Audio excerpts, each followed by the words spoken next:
大家好，我是麦克，今天给大家来继续分享赛斯书健康之道的第4章的第2部分。那这一部分呢，是从1984年的4月2号这一天开始的。这一天是星期一下午3点58分，这是真在6天内的第1节课也就是6天内他没有讲没有传递赛斯资料，对他而言相当的不寻常的事。我把时间利用得很好，我回了家中的每一封读者来信，我付了账单，而有时真的觉得我能放松而深深的吸一口气就是你的保险的问题已经解决了当我想到我们的经济、工作、保险的问题等等都得到了改进的状态的时候，他就松了一口气。上个星期四3月29日，自从真去年4月20日入院以后，我第一次没有去医院看他，理由很简单，因为前一天晚上一个晚来的有非常深而沉重的湿雪的暴风雪，一直持续到第2天，它劈裂了后院的中国的榆树，而令最靠近车库的一枝倒下来横过车道，因此我无法将车开出车库，树毁了，保险不会赔偿他们的。在3月31日，当弗兰克·朗威尔带着他的电锯帮我弄干净车道，到我能将车弄出来的地步。前一天，约翰·本巴洛曾载我到医院经由莫德·卡德维尔在改变实相的里的努力，真现在有超过$7000的捐款。真今天做得很好，读了最后一节，加上3月19日的赛斯要他不时重温的那一节。他的赛斯之声相当的好，虽然他有几次是停顿。然后赛斯说，我祝你们有个美好的下午。他们说赛斯午安，而我们将恢复口授停了6天之后重新恢复。他说有许多大的议题触及到了涉及个人健康的情况，而这些与我们尚未讨论的问题有关跟他们下面要讨论问题有关。他们稍后的确会在本书被论及，但目前我们只是以一般的方式来讨论它。他们与平常的医学思想离得较远，而在主流医学圈里却会被视为纯粹的骗术。赛斯说关于健康这是个大话题会涉到很多深远的问题。那这次呢，这本书里呢都会涉及到，但我们现在呢先不说那么深的问题那个问题呢在主流医学里会看来都是骗术都是不合常规的他说可是事实是呢，每个人都活过许多次，而内在的自己对他自己心灵和肉体上的敏捷都相当的知觉单身体意识就觉知到这一些，其在任何一生的物质存在都是依靠着其肉身的死亡，而那个死亡将保证它还有另一次的存在。他说你的内在的这个身体意识他一直知道你的这个肉身死亡是为了下一次的存在做准备。换句话说，如果你这个肉身不死那就所有的人都没有下一次了所以以求生的动力是导向死亡并超越它的一个动力所以说死亡其实是求生的一种动力因为没有死就没有生因为所有的意识都明白它存活过许多形式和条件。意识不是单一的形式，它有不同的存在形式肉体的存在形式只是其中一种所以说它并不会执着或纠结在这一个存在形式上。所以轮回转世也是更大架构的一个部分，在那个更大的架构里在其中必须考虑任何个人的健康和幸福。转世的影响在所谓自出生就有的身体缺陷上最为明显，而在此书中后面将会予以讨论他说转生就是这个投胎转世这个说法尤其是在这个人天生就有残疾的时候会更明显。我们经常会说这可能是上辈子造了什么孽，或者是有什么业力等等的啊，其实这些都是没有的。但是这种身体天生残疾的事情，容易在大家讨论转世的话题的时候引起特别的关注这是他这里说的转世影响远不如许多相信这个观念的人所想的那么死板不像大家想的那么死板刻定。那不是像大家想象的，在任何一个例子里头转世影响常常留给个人许多选择的空间转世给大家是有很大的主动的选择的空间的。举例而言，有些人说前世的任何特定的事件都不可避免地导致今生的一个特定的相配的反应效应相信转世的人都会告诉你说，你上一世做的所有的事情都会影响你这一世换句话说，你这一世做的所有事情都会影响你下一世这是他们会这样告诉你这个是相当简化的一种说法还有太多其他因素也适用于人类人格。没有人是命中注定的健康不好的，也没有人是在一生里为前生的邪恶活动而受罚的就是大伙总把这个好像这个惩罚呀、业力呀这些挂在嘴边他是用人的这个思想去想这个复杂的问题他这是一个简化版的思想而真正的原因是什么呢？是在下面他会说，他说没有惩罚这一说也没有说命中注定健康就不好，这些都没有他举个例子真实的情况或者相对客观的情况是什么呢？是一个在某一生里面的一个很残酷的人，很凶残的人，可能在下一世里他就选择去体验一些环境，在这些环境里头呢，他了解残酷的意义，但这个并不表示说这样的一个人随之必须在整个一生中做一个受害者赛斯的意思是告诉你一个人如果他上一辈子是经历了或者体验了一个很残酷的人，那他下一世呢很有可能呢会体验一个感觉这种换一个角色来体验被残酷对待的以后的感受。但是这个目的呢不是为了惩罚他，说你上辈子残酷了对待别人，那下辈子你就去被这些残酷者去对待吧。他说不是，他说这个是为了体现一体的两面，或者从不同的角色来体验同一件事情，就是这个残酷的人和被残酷人对待的这个人，这是两个完全不同的角色。而你如果只经历了一种角色，你是无法体会另一种角色的，而这个就是你的更大的自己他选择的，它不是一种惩罚说你这个残酷，没有这个惩罚的概念没有这个像我们想的这个业力什么的都没有就是你的想选择体验不同的而已，就这么简单而且你也不会一直做一个受害者你只是需要体验就够了总是涉及了新的学习你到这来是学习新东西的就是从某种角度来说虽然赛斯也经常说这里头我们没有要学习的东西只是举这个例子就是你总是愿意尝试不同的角色，就像学习新的知识一样所以来说呢，新的选择永远是开放的什么就是你可以选择经历这个，也可以选择不经历这个这是一个开放的，你有无数种经验可以选择事实上一般而言有那么多扭曲的概念与转世相连大部分人对转世的概念都是错的扭曲的，以至于他在想只单纯的集中在多重存在的概念上要好得多他说你如果关于转世那些什么业力因果惩罚的这些概念他如果你持这些概念，你还不如简单的去想这些转世的概念，它是一种多重的存在上，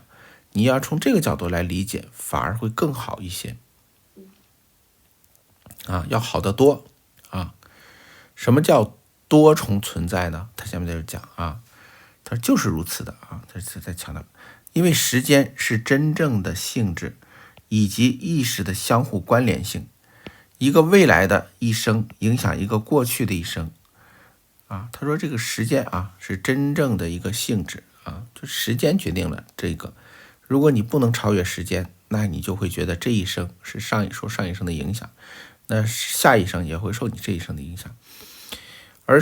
这是我们一般人的认为啊，就是我们把时间的这个作为我们意识的相互关联性了，就用时间来连接意识。我不知道能不能听懂他的意思啊，就是你上一生的意识和下一生的意识之间是由时间做链接的，但实际上是不必要的啊。这个意识不需要时间做连接啊，但是我们会认为我们的记忆，我们的这些三位都需要时间做连接啊。实际上，所有这些存在都是同时发生的啊，这是同时性的，因为没有时间根本上啊，所有的系统都是开放的啊，都是开放，就是他想尝试什么不一定的啊，尤其是心理上的系统啊，广义来说，你们是同时在所有的层面的啊。从更高的角度来说，我们同时在所有的转世轮回里啊，在所有的层面里，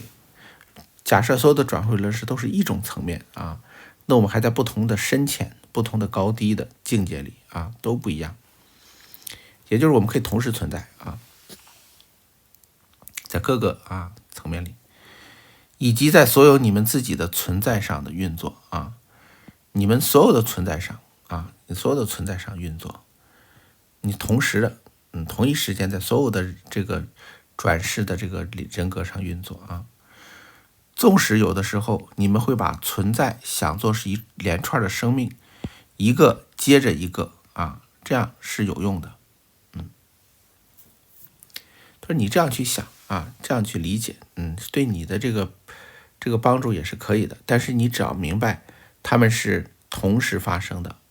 或者是说他们是多重存在的，这样好理解一些。我不知道能不能理解，就是我们一般一想存在，就是想到这一生接着下一生，下一生接着再下一生。我们是一想存在，就是想这个对，他说你就这么想吧没事的也挺好的。但是你更应该理解的是，他们是同时发生的，不需要时间作为连接作为意识的连接。然后他说口授结束。他说你们的确是在一个加高二的层面有意的这个铭刻实相你们在加高二的层面有意的铭刻实相，并且是在以你们的个别的和共同经验之所有正面层面都变得明显的方式。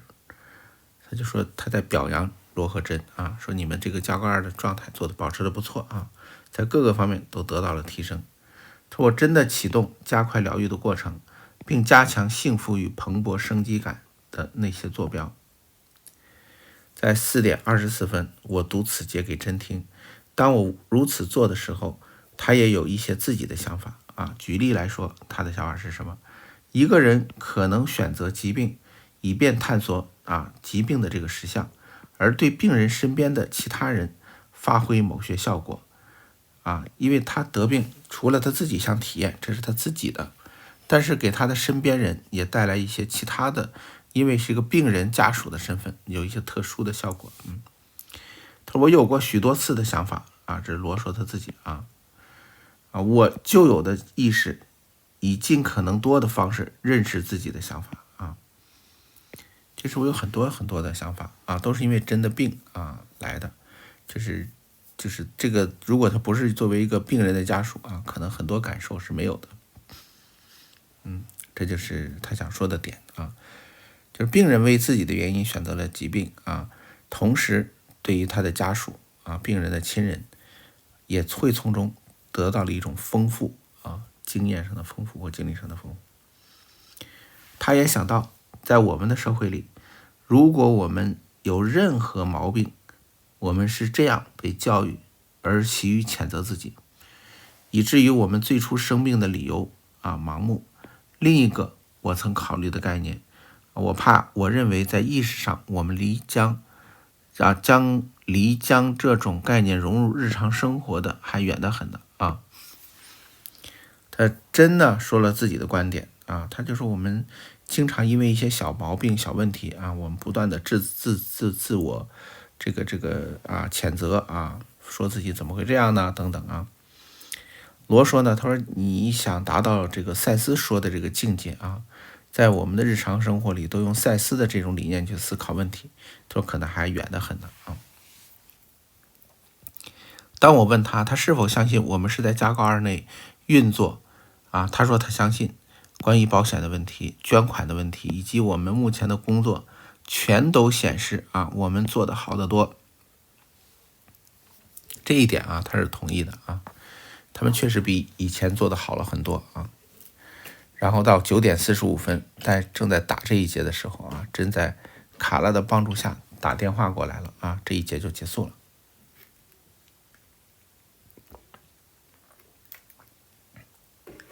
然后我们看下一节，是1984年4月3日，星期二下午4点03分。今天非常暖和，是华氏50度。真大声读我为梦进化与价值完成的第907节所写的2个注，还有昨天的课读得非常好。事实上，他读的比我曾经听他读过的任何课都快。在真努力的伴读啊，佩吉·加拉格来看了他一会儿。然后赛斯就来了，他说我们现在将恢复口授。好，看到这一节说的内容啊，他说适者生存的概念曾在许多人类活动中领域中有一个相当不利的影响，尤其是在医学的意识形态和工作上啊。赛斯要再次的对适者生存来开炮了啊。那整个概念是以最机械化的方式发展出来的啊，但是完全是按照机械概念发展出来的，不把人当人当机器啊。强调在生命的所有面向的竞争，使一个生命形态与另一个对立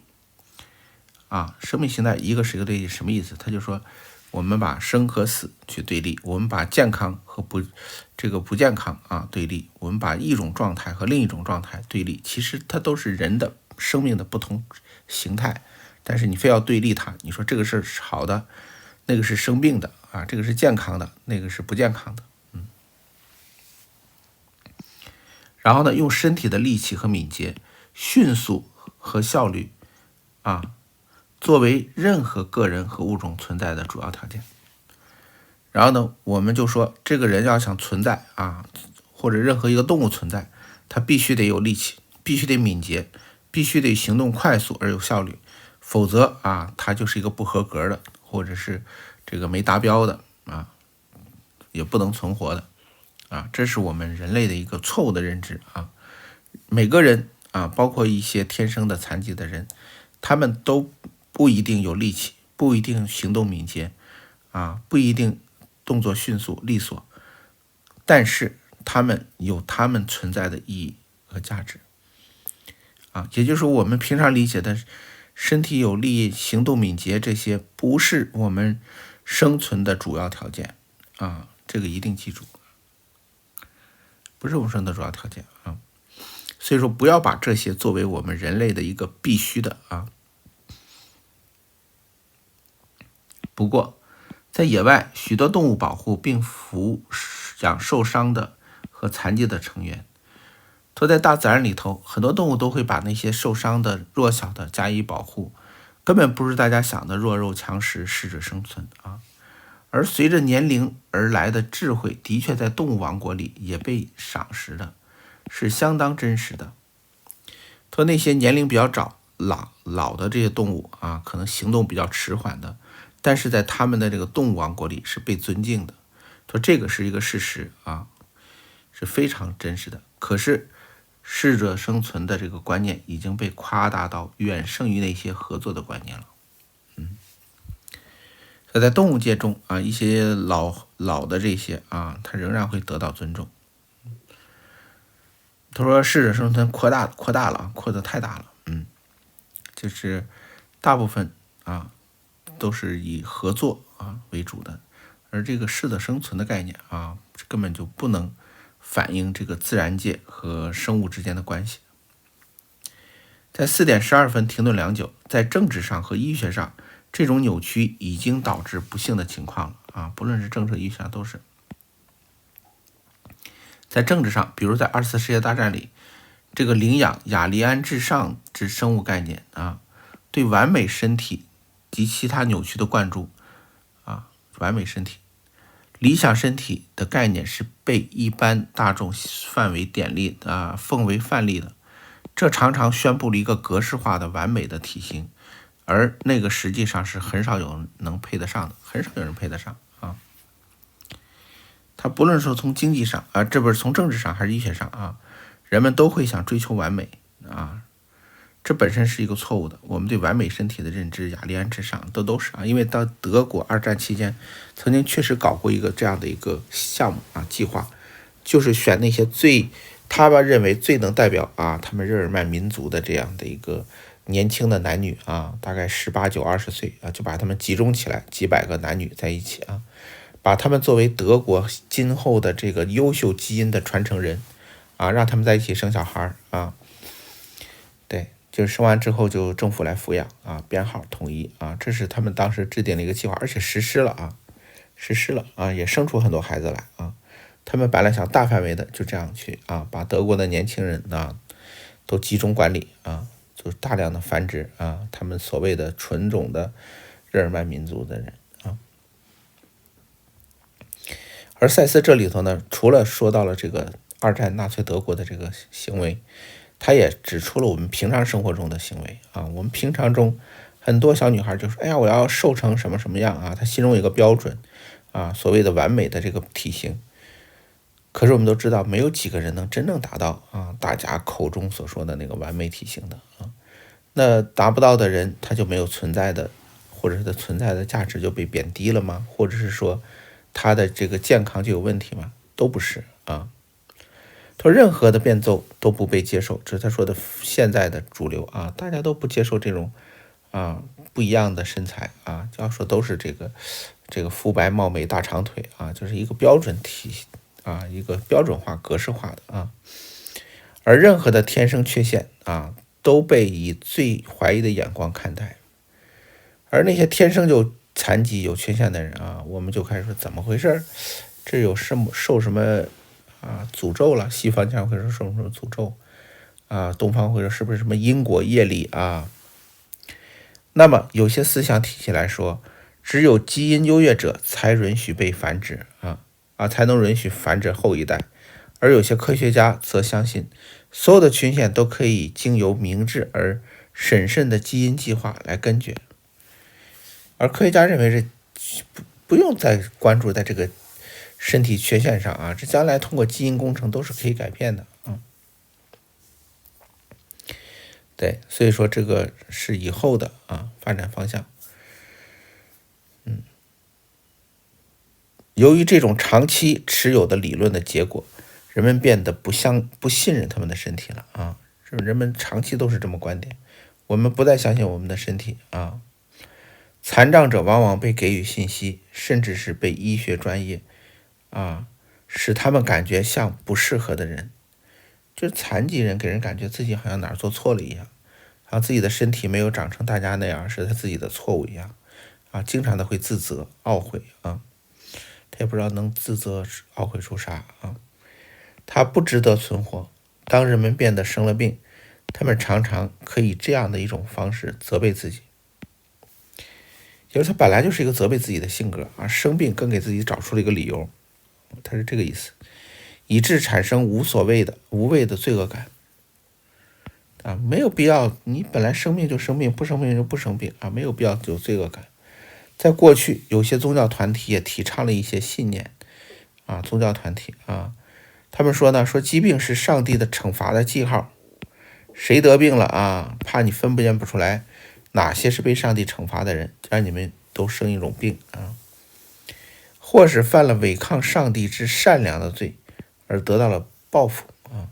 如果上帝是这么爱报复的人啊，他也没资格当上帝啊。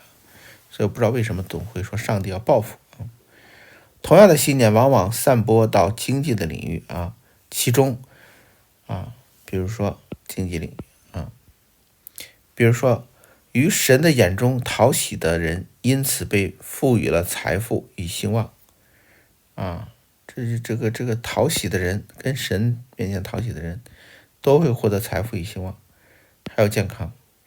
神被视为站在那些最努力的竞争的人那边。就是我们一想上帝，一想神，就是说，只要你努力竞争，就是老天偏爱有准备的人老天偏爱这个奋斗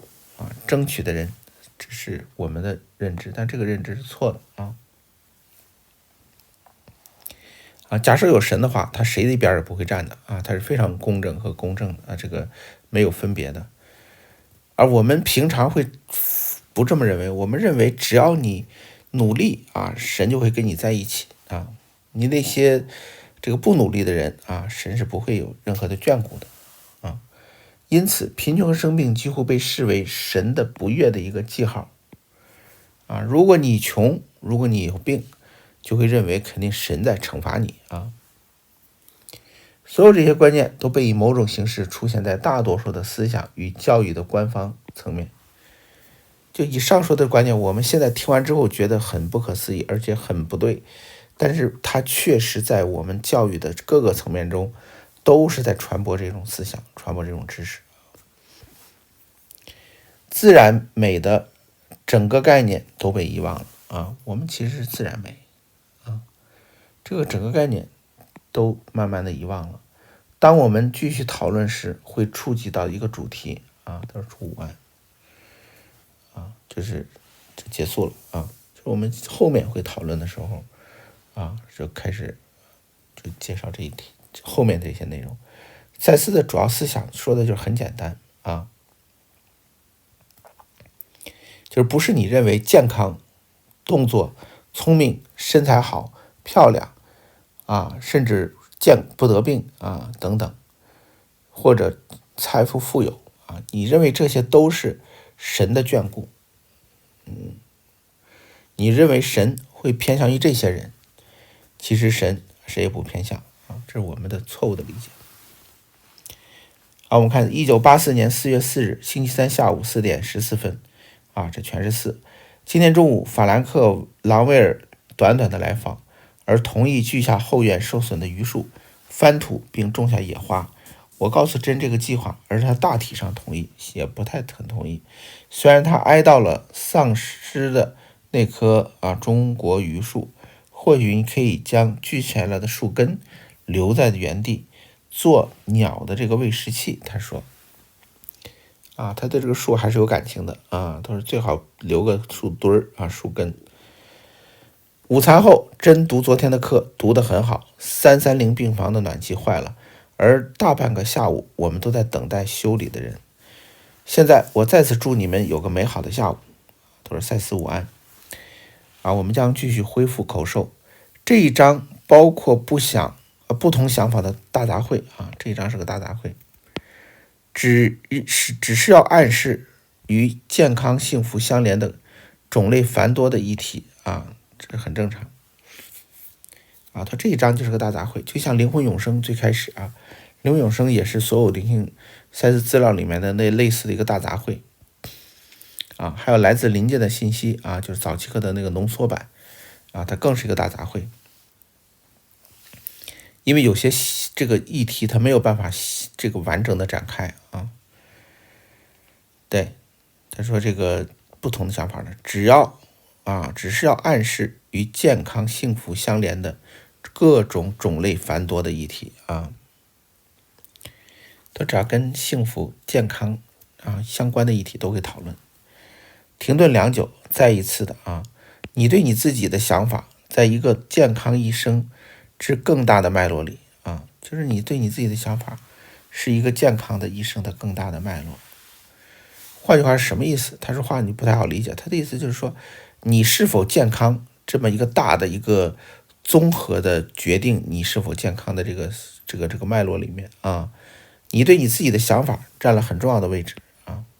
你怎么看你自己的你是接纳和认可自己的还是不接纳不认可这个都是很重要的。举例来说，你心脏的状况是被你自己对它的感觉影响的，你的心脏都是你自己的影响的。如果你认为自己是冷酷的或者是无心的，那些感觉将会对那个肉体的器官有一个重要的影响。就是你不要看这个语言的力量也不要看自己的这个对自己的这个狠一点压迫一点，或者是对自己狠对别人好，还是一种美德其实都不是都是这样，你要注意。对，就是你的想法你对自己的关系，你跟自己的关系，或者你怎么看待自己，直接影响你的健康如果你觉得心碎了，那你的肉体器官本身也多少反映出那个感觉很多人说我心碎了当你真正心碎的时候，你能体会到那种感觉，而那种感觉是如此的真切换句话说，就好像是你的心真碎了一样的感觉。所以那些形容都是很贴切的。显然，如我先前曾经提到的，每个个人也有许多选择对它开放每个个人都是开放的选择的就他的选择的范围非常广的。所以说永远不要再说什么命中注定很多的东西都没有的就给他完全开放的。举例来说，每个感觉心碎的人并不是都死于心脏病，健康问题也不能以一种孤立的方式考虑我们并不能说这些人永远都会死于心脏病，不一定的或者跟着没有什么关系健康问题也不能以一种孤立的方式来考虑必须得整体，却必须在给予健康本身一个价值和意义的最大脉络看。我们先前提到过的，每个人也试图实践他们自己的那种独特能力，并尽可能的充分填满人生的经验这是很重要的。他的问题是什么意思他这就是你不能孤立的看健康的问题，你必须得给予这个健康本身一个意义或者更大的脉络，从这个角度来看从你的个人成长从你的这个思想意识的高度来看。对，我们前面说过，他也说过，每个人对自己的潜能都试图去发展他们独特的能力。所以有些有病的人他是自己的一种自我选择如果一个人在那个企图里被强烈而持久的阻挠到一个地步的话，那么这不满足和挫败感将被转移为缺乏身体勃勃生机和活力他说如果一个人在那种企图里头，什么企图就是想填满人生经验的企图是被强烈而持久的阻挠到了一个地步记住我们基本上不太接受这样的人过这样的生活，就是尝试各种可能性的。虽然他们也会鼓励什么的，但是从心底里他们觉得你们应该有个家天天在家里没家的组建家庭，有家庭的就尽可能以家为中心这是一个阻力那么这不满足和挫折将被转移为缺乏身体的蓬勃生机和活力这种不满足和挫折就被转移为缺乏身体的活力了。不过不论情况如何，总有无尽的能量储藏在每个人的指挥之下。不论什么样的状态不论你是这个生病的还是不生病的，你是有活力的还是没活力的你的底层都蕴含着无穷无尽的能量，这个跟你是否外在健康无关系。赛斯的意思是不要太这个执着于外在这个人健康就是好，就是神的眷顾就是人的一个存在的一个正常的，或者是说一个完美的表现就是你不健康你都没有资格活着，或者你都不应该活着。你如果天生有残疾你就是好像做了对不起什么的事儿一样。而我们也将讨论我们可以学会汲取那个源头而改善自己的健康的方法。我们重点要学会汲取那个源头，改善我们健康的方法，这是我们这本书想学到的东西在4:25的停顿，他说你越来越摆脱适者生存的僵化信念越好他说你越早放弃适者生存的这样的一个观点其实对你的整个都好强调身体的不纯洁或者堕落所有的哲学也该被视为对身体以及心灵的健康全不利他的意思是想说什么？你越早抛开这种适者生存的观念，对你健康越好如果你总觉得身体哪里做的不好，或者身体是低级的、低等的或者是堕落的这种你就发现这个对自己的健全都是不利的。就是如果是这种观点出来它对你的健康是有害的哪些观点？就是说身体贬低身体的只要贬低身体的，你都不要再去学太多了这种信念以负面的暗示塞满了你的意识心这是他的观点，我们从小就有从小就有。我们希望长得身体健康、欢蹦乱跳长得好看，帅哥美女的这种才是我们人类的代表这是一种我们自己的一个不必要的强加给自己的压力的东西塞满了你的意识心嘛。而那些暗示只会吓到外在的自我而阻碍了本是你传承的一个伟大力量与活力。他说这种不好的暗示这是什么暗示？就适者生存的这种不好的暗示它是阻碍你传承伟大的力量和活力的，就是它不是促进的有利的，它是阻碍你的。对，而无法给你可能的最充分的力量和支持，它就不会给你力量和支持了不是它不给你，是你不再接受了所以说这个他就是他没说的那么直白他没说的那么那个直白。对，就是如果你不改变的话你这个就无法获得这个充分的力量和支持但反过来说的话你可能就如果你还持着适者生存这个有你没我留我没你的这个零和游戏就是大错特错好了，稍后我们的确将讨论形形色色的传统和非传统的疗愈的方法，会讨论的。当然，光是医学科技，不管多么专业，都无法疗愈一颗破碎的心他说这个再先进的医学疗愈不了破碎的心这样的一个疗愈只能经由了解和爱的表达才能发生。他说这种人怎么办呢他只能通过了解和爱的表达，就是有理解他的人有能跟他沟通的人他的爱能表达出来换而言之，经由情感的移植而非仅仅肉体的移植，是所有不适的发展和疗愈上情感的因素都是极端重要的他说你要想治疗这些人最好的方法是做情感移植，而不要做器官移植。他在做这种双关语的暗示或者是这样的一种强调。我们平常如果一些重病的各种器官出问题，那最终的想法就是将来能不能换一个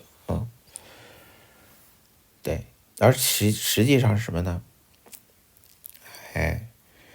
就是当这些需要被器官移植的人，他们其实更需要的是被爱、被看见被关注到。所以这里面我们并不是强调说你这人有病就非不去看医生，不是的，是你在看医生的过程当中，你要时刻的能理解这一点理解这一点。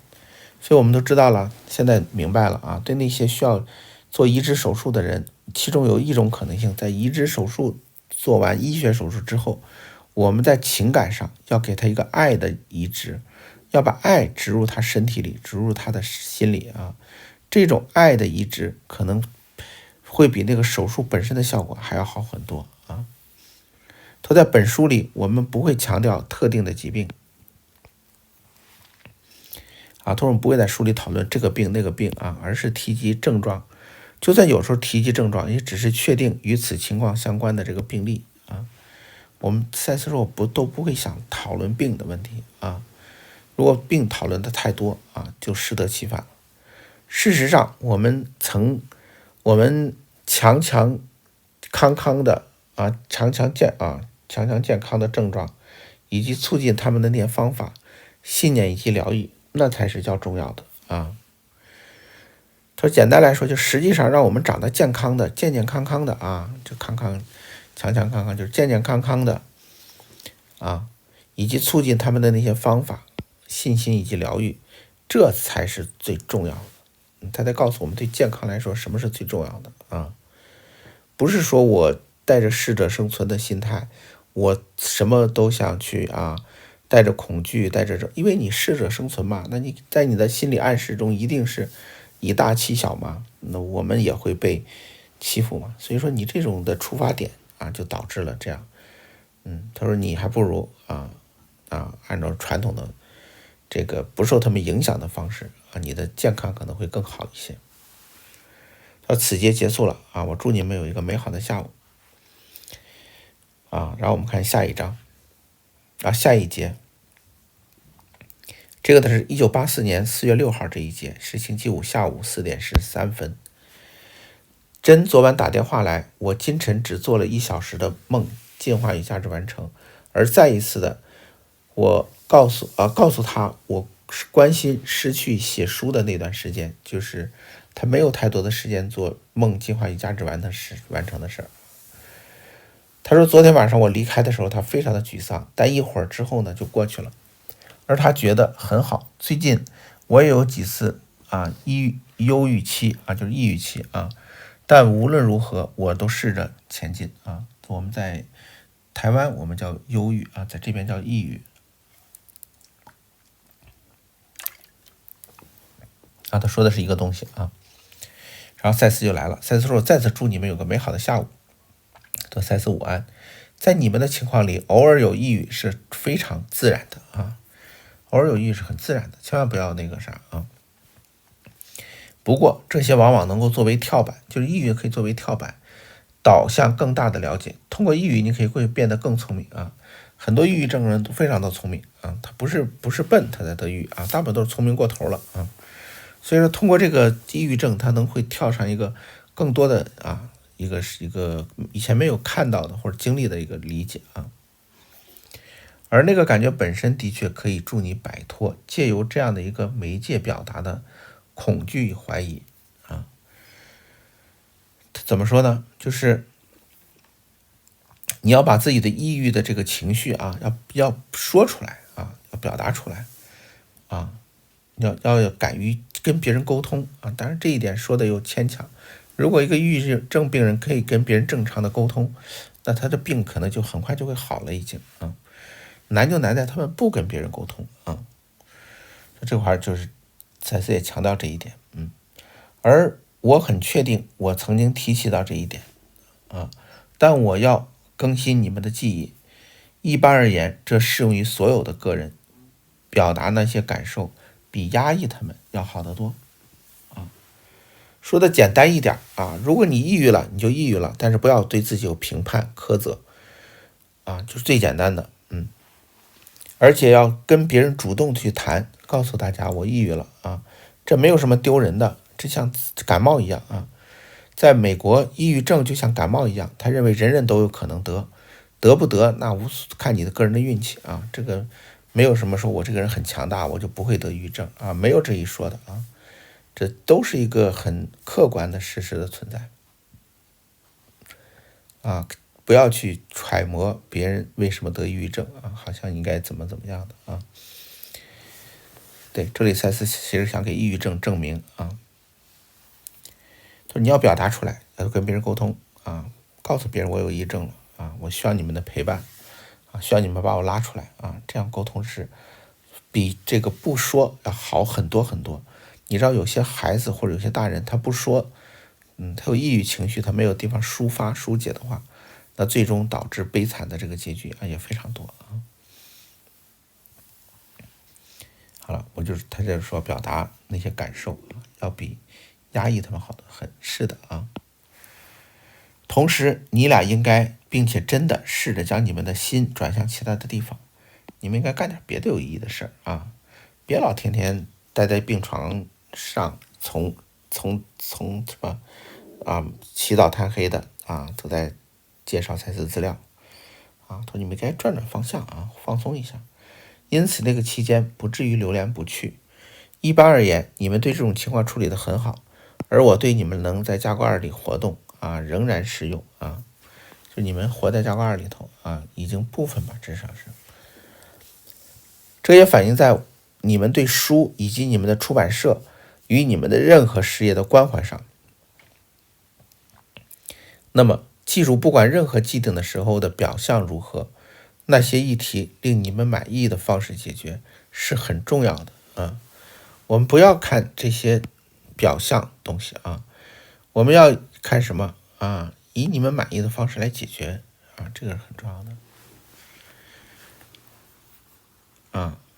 你们的信有一个效果，不管看来是否任何既定的时间啊，既定的问题被答了啊，都被回答了。对，他的意思就是说，你们因为啊都处在加冠2的这个状态，至少部分处在，所以说呢，你们的这个啊表现就会很好啊，都很容易解决啊。我祝你们有一个美好的下午，而再次的我启动了那些疗愈啊坐标的过程啊，就是他说的很短，很短，对，他说4点20分，我感觉他会给我们的话而非书的口授。真说，我读此节给他听啊，这前面是真说的，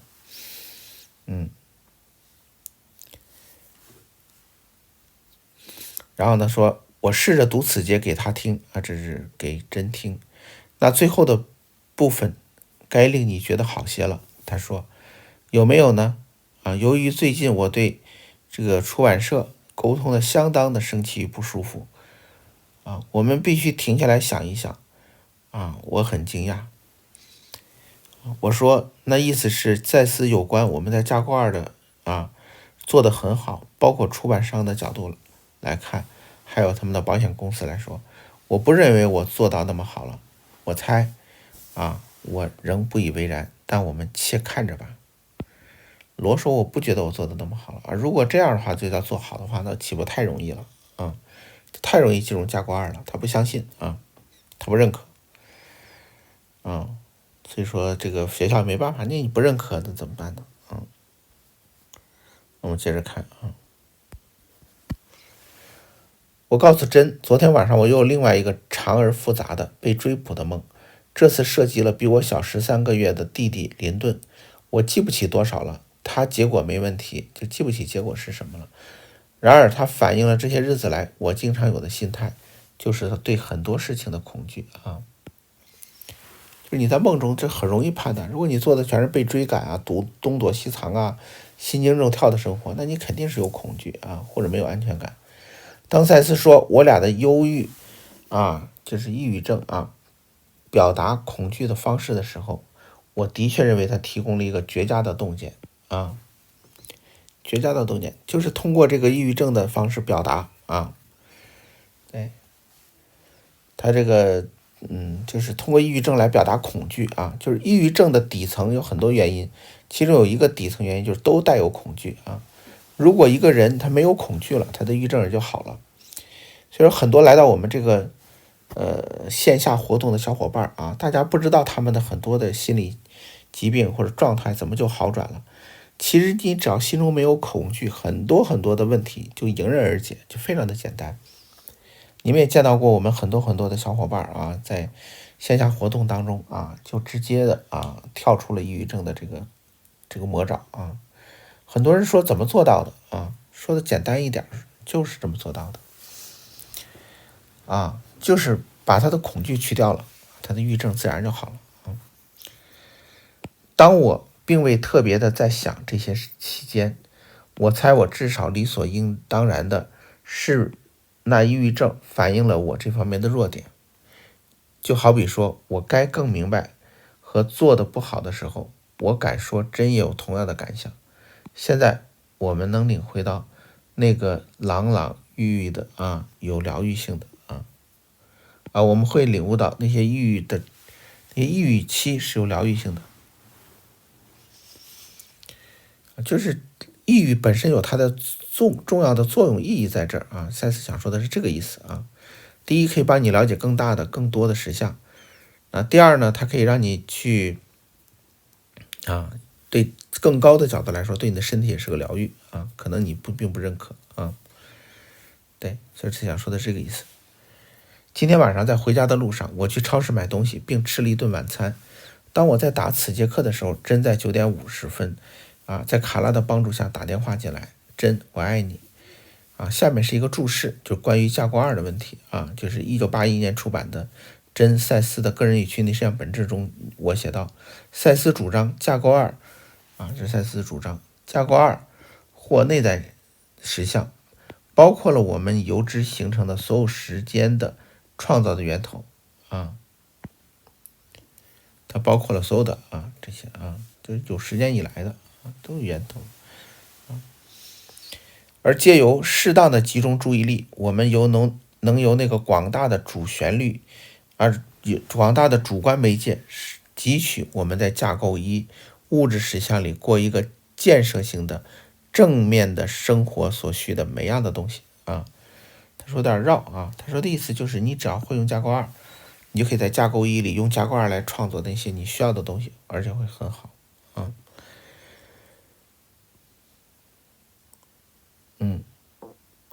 在个人与群体事件的本质里头，赛斯关于架构1、架构2有许多可以说的。举例来说，他说的下面这段话：